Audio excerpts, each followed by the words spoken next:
just for context for everybody, I currently am using this on a 2018 Polaris slingshot. This has a 12-volt AGM battery. I'll post a picture of all the different battery types that this is allowed with, but essentially 12-volt and 6-volt that this will charge.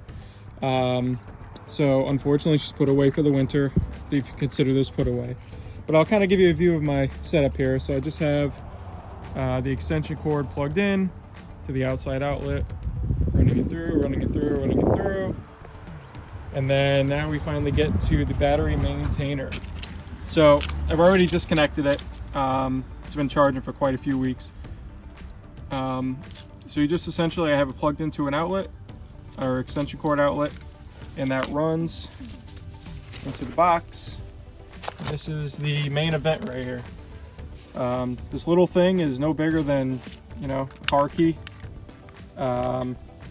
Very, very compact, yet very powerful. This has two different features that I know about.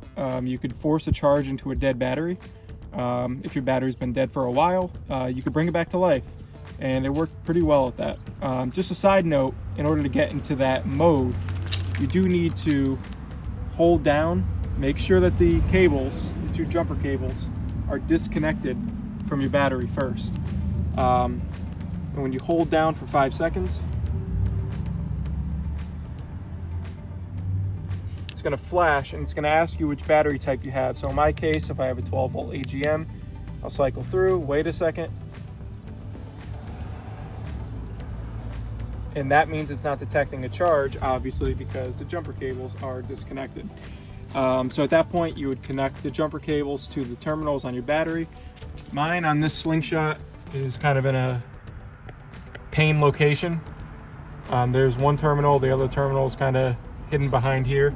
And once you connect it, you'll see kind of a reading on this readout here based on how high the battery charge is.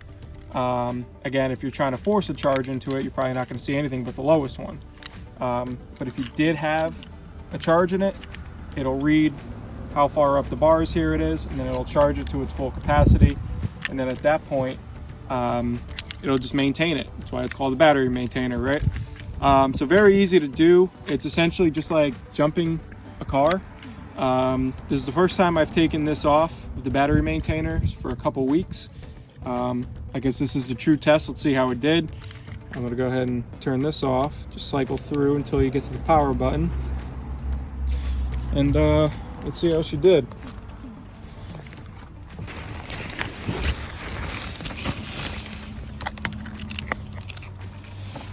Now, this is a standard transmission, so bear with me. I gotta kind of use both hands. And yes, I'm a millennial, and yes, I do know how to drive a standard, so there's that. Okay. There it is. Good as new. So one other thing I'll say about this maintainer is this is my first maintainer. I'm not an expert on them.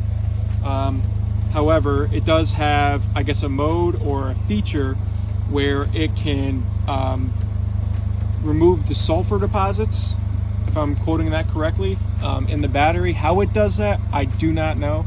But it enhances the performance of your battery and extends the life, from what I've read. So this seems like a nice little gadget. Make sure that your battery is good to go whenever you decide to ride it.